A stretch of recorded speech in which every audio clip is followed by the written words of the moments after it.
Hello everyone, welcome to episode 63 with live with Sirus Migration. My name is Isuru Yapa. I'm an Australian registered migration agent, and now got Ashani right next to me. She's an Australian registered migration agent as well. Welcome to the session today, and we've got a few topics to talk to you about.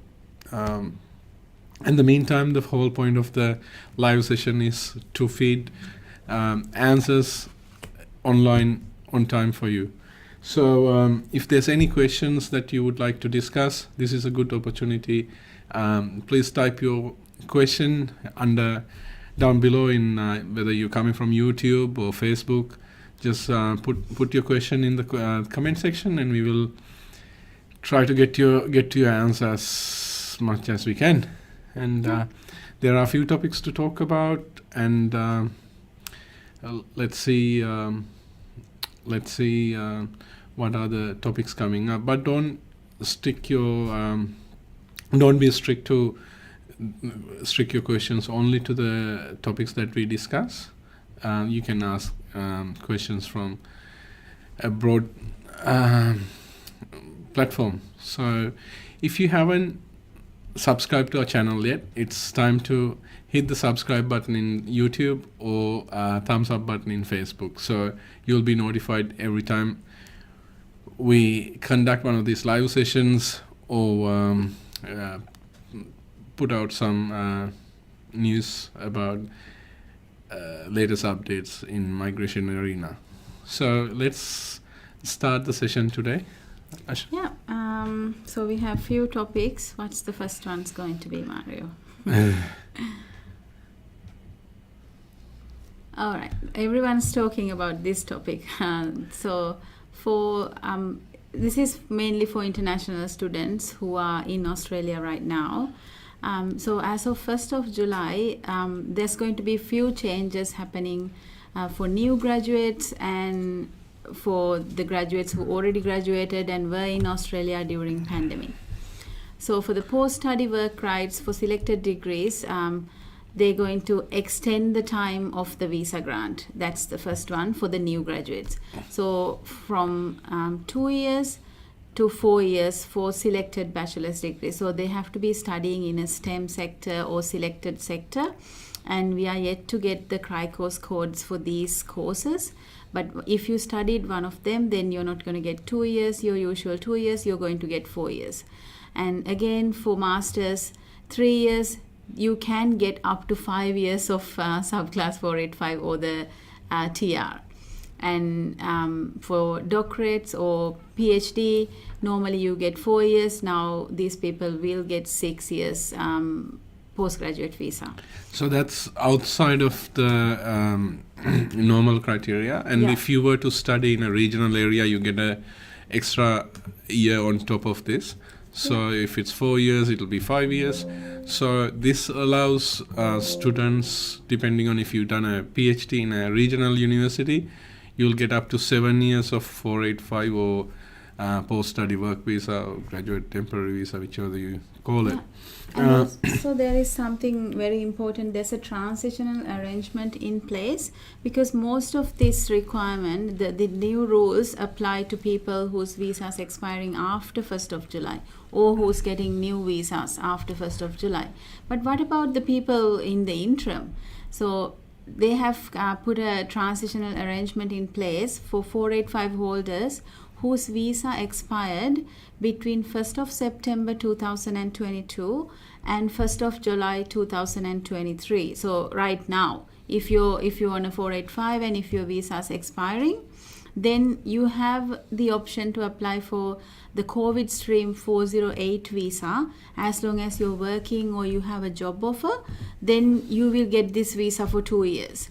So it's very easy to miss out on this transitional arrangement. So I just want to talk to the students and say, if your 485 is ending anytime now, then you are eligible for this extra 2 years visa. Don't waste this opportunity. Take the chance and apply for this 2 year COVID stream transitional arrangement visa. I think that's about it for the subclass 485. So 485, again, just to touch base with the eligibility, for you to be eligible for 485, one of the main things is you must be studying in Australia in an enrolled CRICOS course for at least 92 weeks. There are sometimes, so it is important for you, if you finding a migration pathway or you're looking at a further migration option, to be mindful of what you get into, what course you're studying, because I met a student yesterday who's completed the diploma course in nursing. It was only for 90 weeks. Even though it's only 2 weeks difference, the student's not eligible to apply for 485. So it is important to look into these factors when you select your course. Even though it's 92 weeks, you don't necessarily have to study 2 years full time. You can complete the course sometimes within 18 months. So that still allows you to go into 485. So, and also some people have during the COVID time, they have used changed their student visa into 408 visas, pandemic visas, and it's gone beyond 6 months. So they're now trying to look into options to get into 485, and they mostly missed out on the opportunity because for you to get into 485, you must have been in a student visa within last 6 months. So if you went past the 6 months, your last course completion date is beyond 6 months, you might want to consider study again if you want to get into 485 or other permanent residency or work visa options if you wanted to continue. So if you have further questions on this, be in touch. If you're selecting courses, if you have any issues picking the right course for you with those concerns, feel free to be in touch. One of our qualified education agents would be happy to have a chat with you, and I'm also a qualified education agent. We are and talking so is about Ashani. this. I'll probably quickly talk about the student visa as well, Mario, since it's the related topic.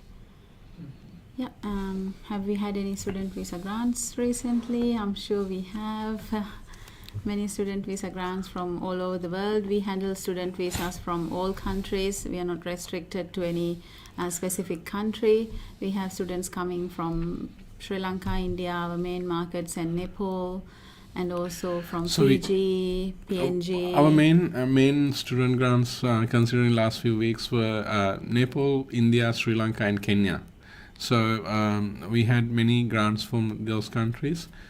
We also have students enrolling from other states, other countries, as Ashani mentioned, from Fiji, PNG. There are a lot of students coming to study school from PNG. So Papua New Guinea, sometimes Papua New Guineans, sometimes the parents are currently working in PNG, but they come in to study grade 5, 6, all the way to 12. Come with their parents, one of their parents, so we can help you through that as well.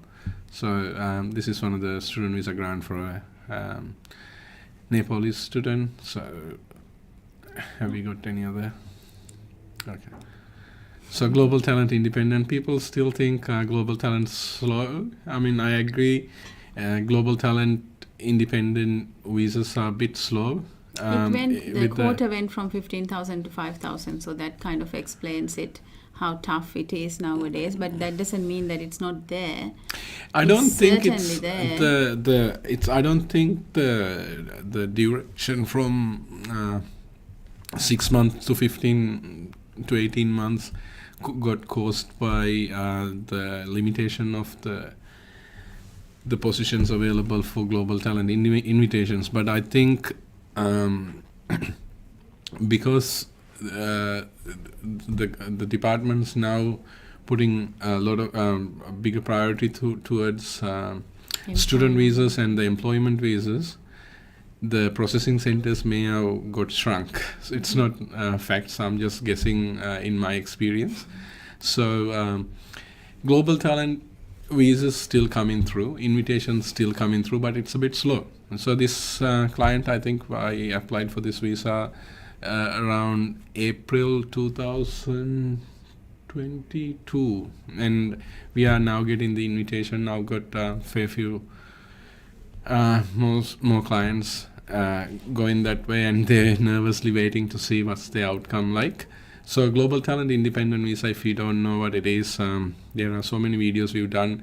It's for highly it's a visa for prominent people in certain target sectors. If you're a prominent employer, or a person with your expertise in any of those 10 sectors: resources, agri-food, energy, health, defense, circular economy, digitech, infrastructure, financial services, fintech, education. Fintech and financial services, there's a lot of clients coming through.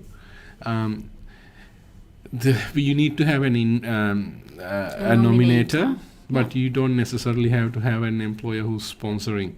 You need to have a wage that you get paid over fair work high income threshold in Australia. It's about 63,000, right? Yeah. At the moment. So as long as you get the pay, and also you can demonstrate that you're a global star, that your skills are portable and your skills are recognized in an international arena, this visa is for you. You need to put an expression of interest first, and then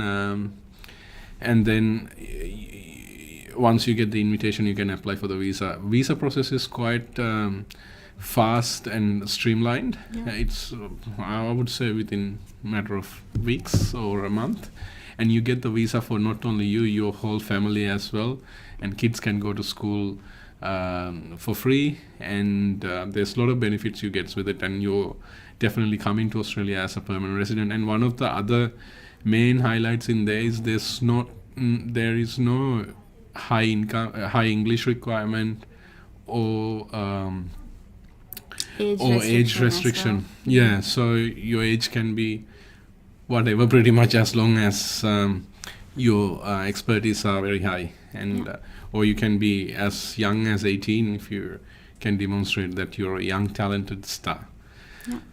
So that's GTI, and I think Mario is eagerly waiting to move to the latest hot topic around town.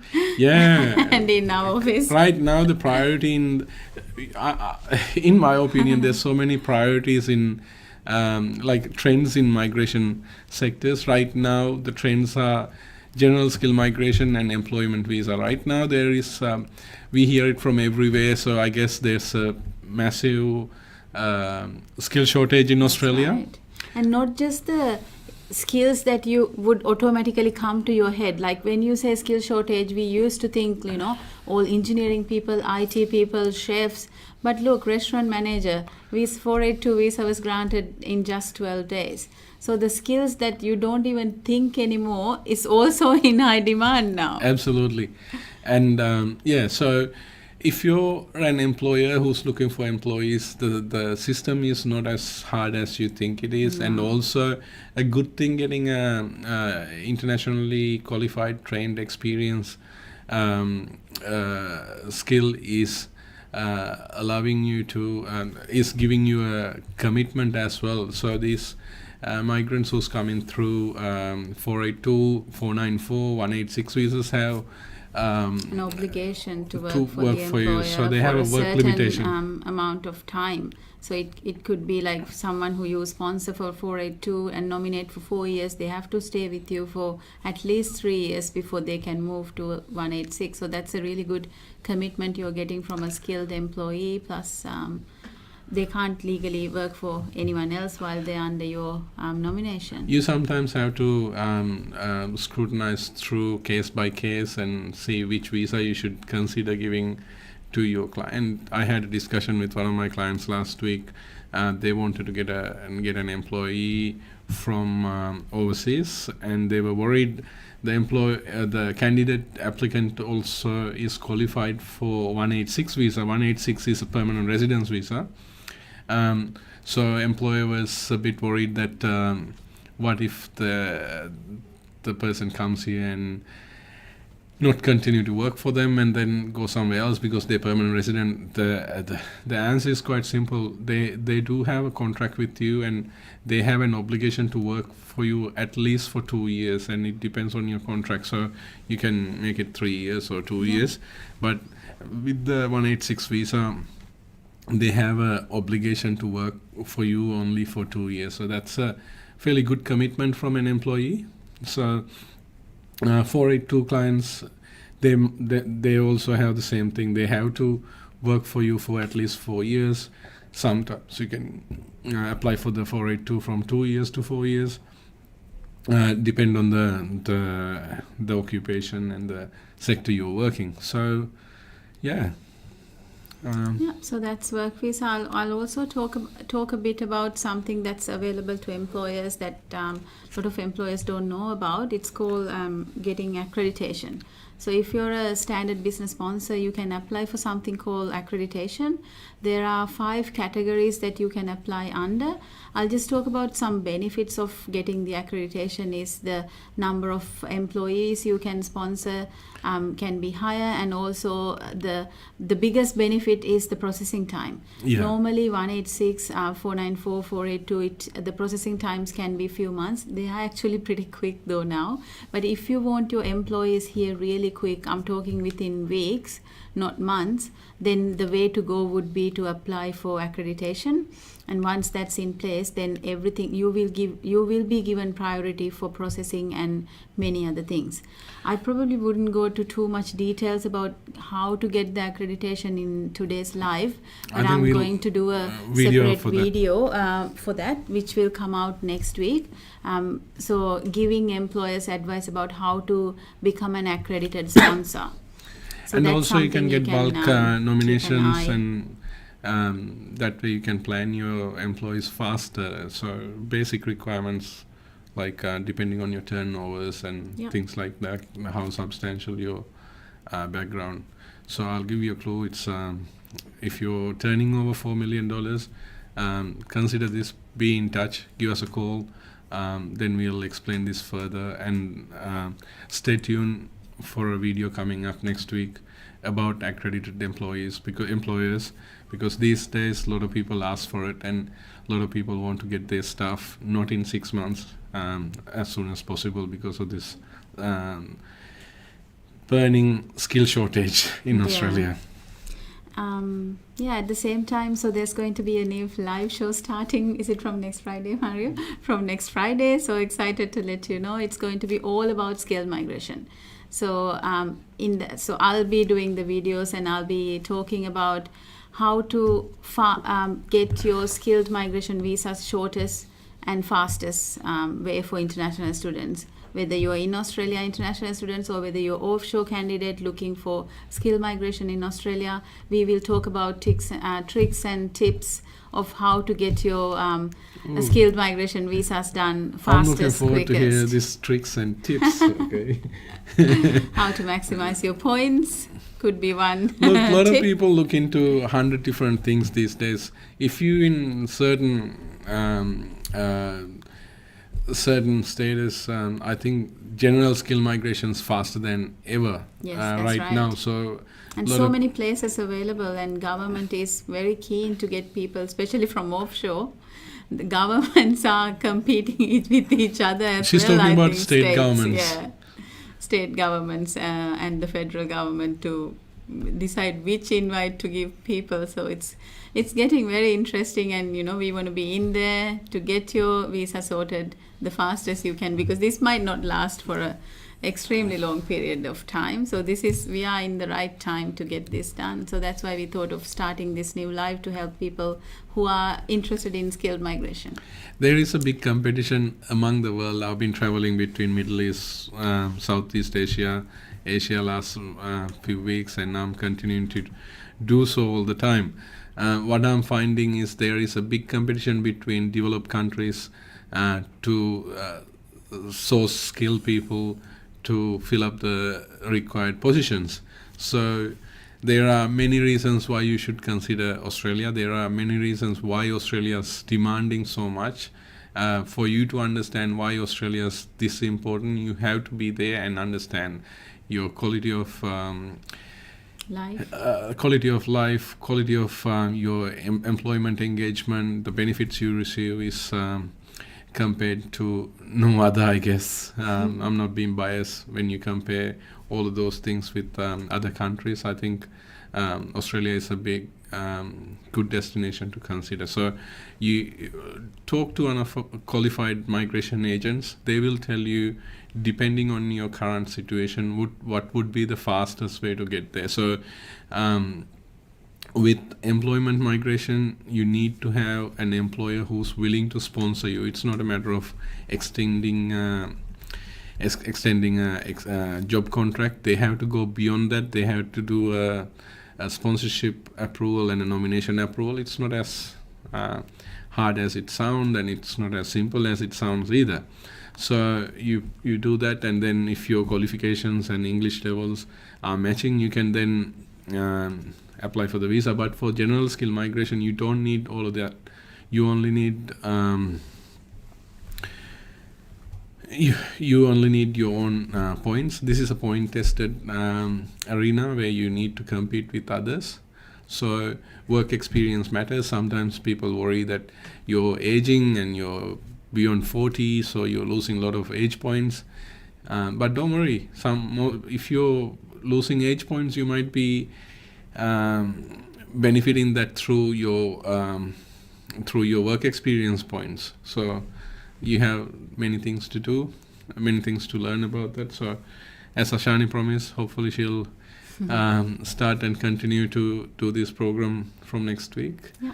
And we'll be looking forward to. So it's another reason why you should, if you haven't subscribed to our channel yet, hit that subscribe button, hit the like button, and get more tips about general skill migration. Yeah, so when it comes to general skill migration, I thought I'll let you know, because everyone's now asking, is that true, Victoria, you can apply for 491 even if you're not in regional?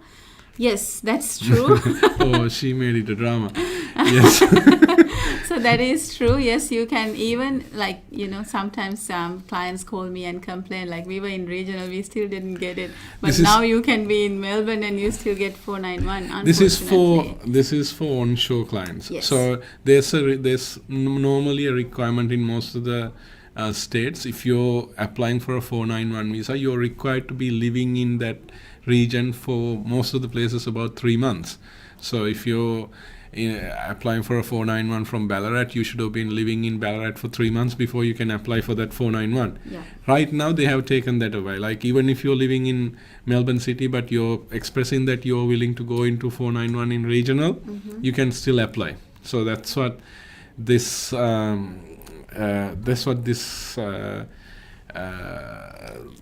change of regulations is all about. Yes, plus also, even if you're not working in your skilled occupation, you're working, even if you're not working, or even if you're working in a non-skilled occupation, for example, you're a chef, but you're working as a retail manager, and your skill assessment is chef, you're still eligible to apply for 491 in Victoria.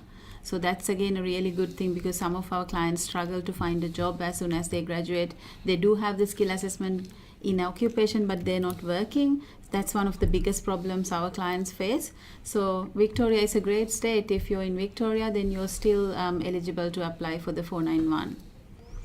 And also skill migration, Queensland. So again, this is a very critical period for Queensland. Government just came up and said, state government's giving a lot of 189, so we are going to prioritize federal people, government's giving 189, yes. so state government's giving priority for 190. So from 4th of April till 10th of April, if you're living in Queensland, or if you're expecting nomination from Queensland government, even if you're offshore, there is a way that we can register for fast track, and if you get into that system, then you're going to be invited faster.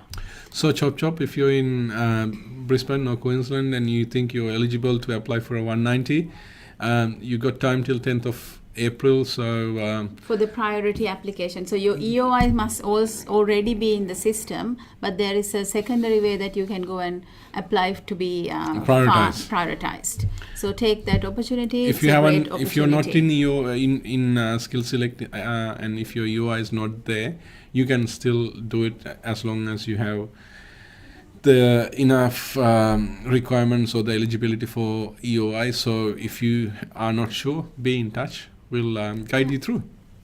The tips and tricks I told you. Okay, what's the next? business visa are my favorite. So there's a lot of discussions, there's a lot of talks. There are a couple of different types of candidates at the moment. Some candidates, they have already lodged EOI in that unfortunate interim time where the application was in the state government, and then the federal government stopped the invitation rounds. So they're in a bit of limbo. Their fees been reimbursed mostly, but they're in limbo, don't know what to do next. We know as much as you know in this case at the moment. We're expecting close to July they'll be reopening the business visa category. There are different opinions from different people. As far as what we know, the priority is gone towards general skill migration and work visas, so there'll be more business visa opportunities coming through from next financial year onwards. Hopefully the visa won't be scrapped, because it was a great visa for a whole different cohort of people that did not fit into skilled migration, but still they had so much to bring into Australia.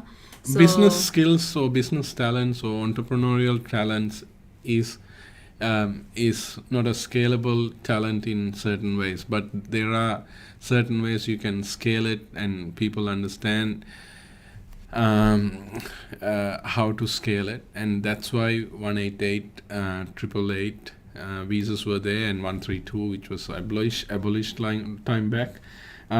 So I think these applicants deserve a good shot, and we've seen our clients who came last few years, who has well established, who has created many job opportunities, and made a difference in investing money in state governments and investing money in local communities. So that's a good opportunity. So I think if you're one of 188 clients who's looking forward for a response coming up soon, so stay tuned. I think we are in April, another month or two.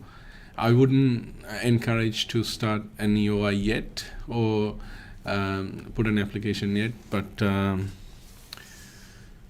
we shall get prepared, and as soon as we see what's the 188 new program looks like, we will be in touch with you. Yeah. So if very exciting. We are really eagerly waiting to see if there's going to be a new program. If so, what the conditions are going to be. And so if you have interest, be in touch. 188. You don't necessarily need to have major academic qualifications or major English requirements. It's a good way to complement yourself with your entrepreneurial business skills. So you're mainly measured through your turnovers and your asset values, etc. And the program earlier was open up to 55 years of age, which is a very good thing, because that's where you get a matured businessman, not necessarily at an early stage.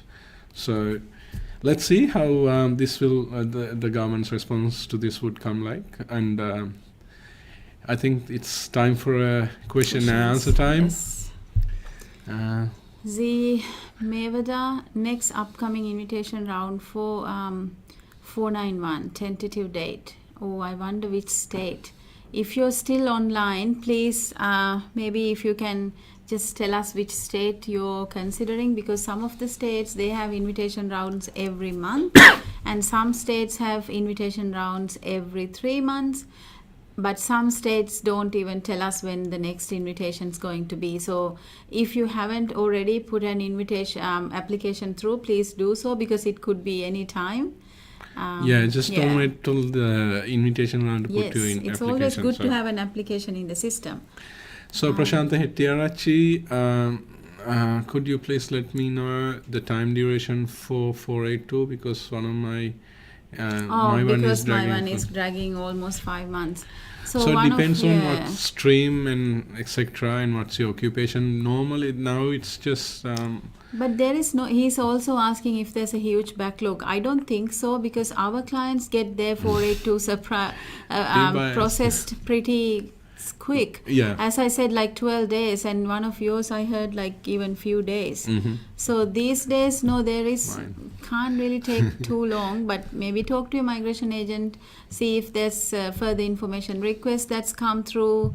Have you done your medicals? Have you done your police clearances? If the file is ready, it shouldn't take too long. What is important is when you're submitting a file, don't just chuck some of the information now expecting to upload it later on.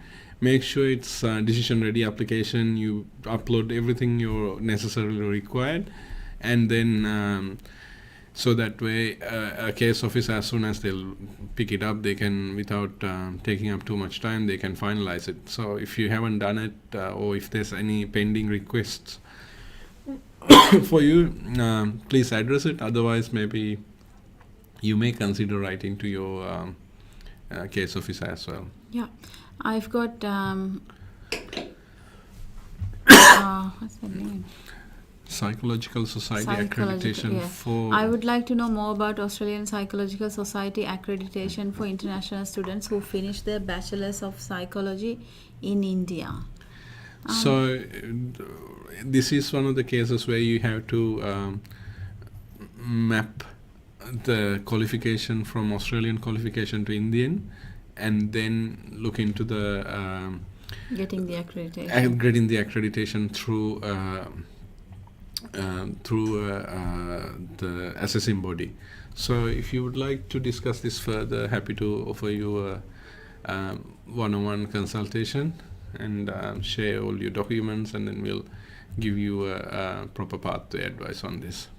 Yeah. Hi, is environmental policy management eligible for study extension? Drone's asking that question.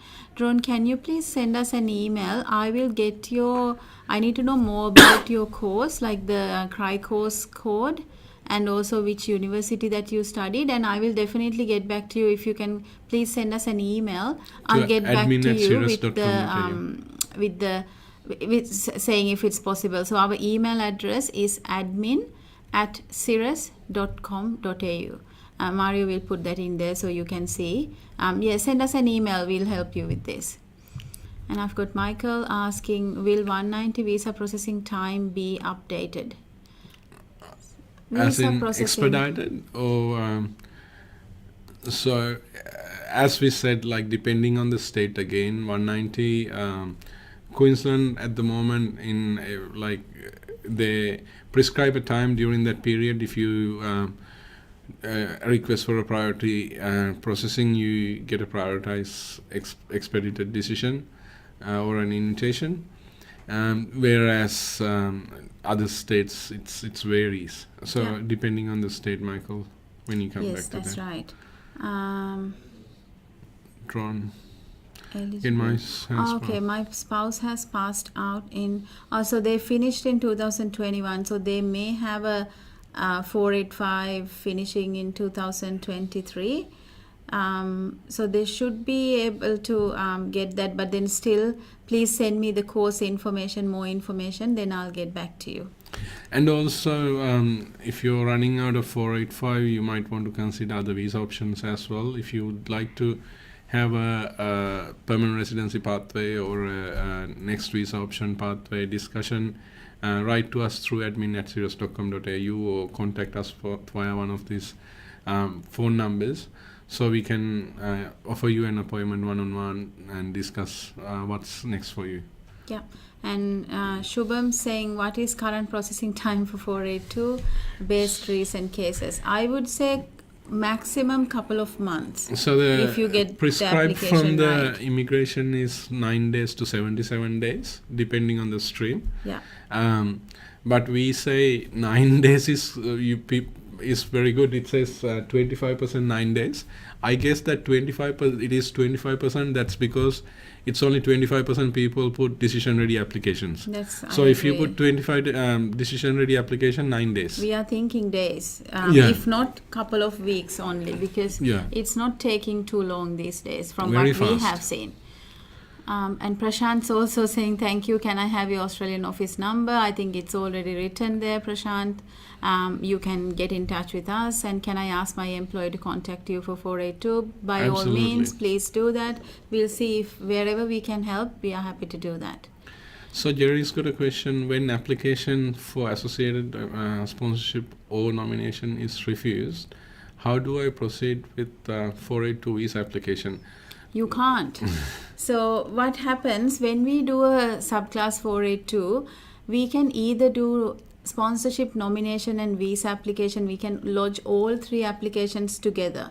If we do that, then even if the nomination is refused, then we can go to AAT for both nomination and the visa application, and they'll be processed together. Unless you want to consider another or you stop the process there. Process there and restart, but don't do that unless you know where you're standing with your current visa status, especially if you're in Australia. Yeah. So the 482 or 186, 494, all these visas, you can say the foundation next level up and next level up, or I always like to consider it as SPS is the ceiling, and you have hanging hook is the nomination, and your visa is the hanging balloon maybe. So without ceiling you can't have the hook or the balloon. Without the hook you can't have the balloon. So you need to have all this, but if you're within the proper timelines, and if you think the decision can be challenged, you can always appeal for it. Within but if you the lodge prescribed the time period. sponsorship and nomination only, and if you didn't lodge the visa application and your nomination is refused, that process has to stop there. Because you cannot lodge a visa application once the nomination is refused. I hope this answered your question. So the employers got the option to either reapply for sponsorship or the nomination, or appeal for the refusal if it's within the prescribed time period. But then the visa applicant will have to take care of some kind of visa if they're onshore, because they are not going to get a 482 visa application through the refused nomination. So if you're currently in 48, if you already have, like as Ashani said, there's 2 scenarios where you put the nomination, SPS and visa application all together, then you have to consider what are you going to do. You might have received the natural justice letter already, so you might want to consider going into another visa, or going to find another employer, or fight together with the employer with the same visa category, or you may want to look into a whole different path depending on your occupation as well. Maybe you might have a independent 189, 190 option too. So. Yeah, I've got Prasadika asking, Anna, I've got another one. Don's asking, what is the current processing time for subsequent entry 485? 1 minute? Subsequent entry is a bit different. Entry is about, I think I would say a month or so. Yeah, it's fast. It's not too bad, but it's not like, few days. It will take some time. Yeah, 485 itself can be a couple of minutes because they're very fast as long as you do it the proper way. Some of our clients get upset because they get it that fast. Because 485 all about extending time. Now it's an auto grant sometimes. Auto grant sometimes if you do it the right way, sort of thing. I've got also, I want to, before we go to Prasadika's question, I want to quickly tell you, because we have some 482 questions here. People get worried when you go beyond 45. They think my options in Australia is over. If you're into 482, if you have skills, occupation, if you're 46 to 55, what do? You still have good opportunity through Dharma programs. In Australia, there are many Dharma program, designated area migration agreements, where gives you flexibility in different areas. It could be English, but mainly you have extensions for age. So you can go beyond 45 and become a permanent resident still between 45 and 55, as long as you're in a Dharma program who's supporting into this. Right now, Western Australia's got many Dharma programs. Queensland got 2 Dharma programs. They're very, very good, I think. The occupation list is huge, both in North Queensland, Townsville region and Cairns region. There are some in Victoria. Most of the states have a Dharma program. Depending on your occupation, depending on your employer, you might consider it. But it's nothing to do with regional. It has to be a postcode within that Dharma region. So far North Queensland, above Cairns and above, like Port Douglas and North Queensland and above. So I mean not North Queensland, Cairns and above. Townsville and across. So as long as you're there, you can do this. It's a very good program. If you're above 45 and you're thinking you're losing out on options, please be in touch. Now let's talk to Prasadika Gonakumbura. I have an educational qualification in hotel management and have experience in managing my own boutique in hospitality industry. Do I have any possibility to enter the nomination?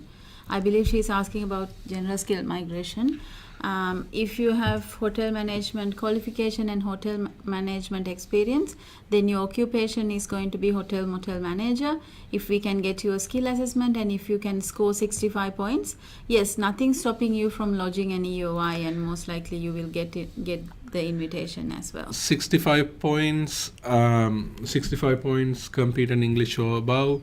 And especially you need to have a skills assessment. Yeah, so, and also Prasadika, you said you own a boutique in hospitality industry. Is that considered, like, was the occupation that you worked in your own boutique, was that a can I get your assistance? Yes, Prasadika, be in touch. Send us an email. I'll give you a consultation and we'll talk more. Thank you. And I've got Jerry asking, what is assurance of support or evidence, or what is statutory declaration from the sponsor? You're talking about parents' visa? No. I think for 482, Jerry, if you're an employee, the employer, if you're including your dependents in the application, that's when we need the employer to confirm that they are happy for the dependents to be in the 482. That's the only thing I can think of from what you're asking. Again, please contact us, send us an email, or give the office a call. One of the girls will give you a consultation and we can talk about this further. So do for Shubham Dena, do 482 goes into some consideration for regional area employment as like 491. So 482, you might want to consider 494, not 491, if you go into employment in regional. So it does. It's like, for an example, you have a larger list, even short-term skill occupation listed. What he wants to know is, if the employment is in regional, is there going to be, like, is the 482 going to be easier or better? Honestly, it doesn't matter. For 482, as long as wherever your employer is, it's the same, I think. Yeah, sometimes you get a bit of a thing, but if you go through these 494, days, I think it's fine. 494, 482 is still like, they're very lenient and considerate about all this. Yeah. 494, it gives some concessions towards different occupations, and short-term skill occupation list, you get an opportunity to go into permanent residency, etc. But 482, it's the same as Ashani said.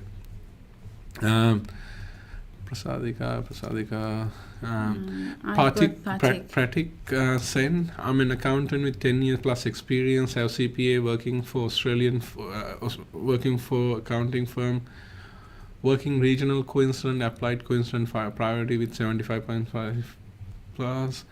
What my chances to get duration for visa process? 80, 190, accountant. Hard to tell. Yes, to I be think honest. it's a bit tricky. It's a We 50-50 should consider chance. 180, 189 as well. No, 189, last one was 85 points. But why don't you talk to the firm and see if they're willing to sponsor you? 186. And You also, don't what need if you points. don't mind me asking, what visa are you holding and when does that visa expire? Because I think my answer would based on that. Because if is the visa expiring in the next few months, or do you have another 2 years visa left?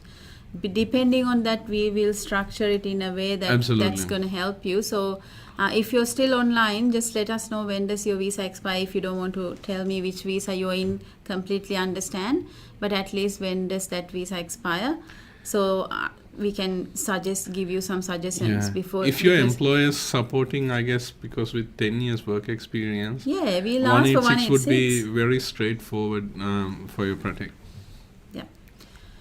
Okay, I think that's it for questions, and we are perfectly on time to finish our live session. It's been a while since we finish on time, so Yeah. it's been a pleasant experience being with you guys again, Yeah. answering your question. Keep an eye out for Ashani's new series coming up soon, and otherwise we'll see you on Thursday next month again with all the live questions and answers for the whole migration sector. And long holidays coming up, guys. Stay safe, drive safe if you're going far away. If you're in Australia, I think it's a 4-day holiday. Yay. some and people if got sick you're today. celebrating Easter, happy Easter to all of you. Happy Easter, everyone. And we'll be in touch Until we again. see you next, stay safe. God bless you all. Bye-bye.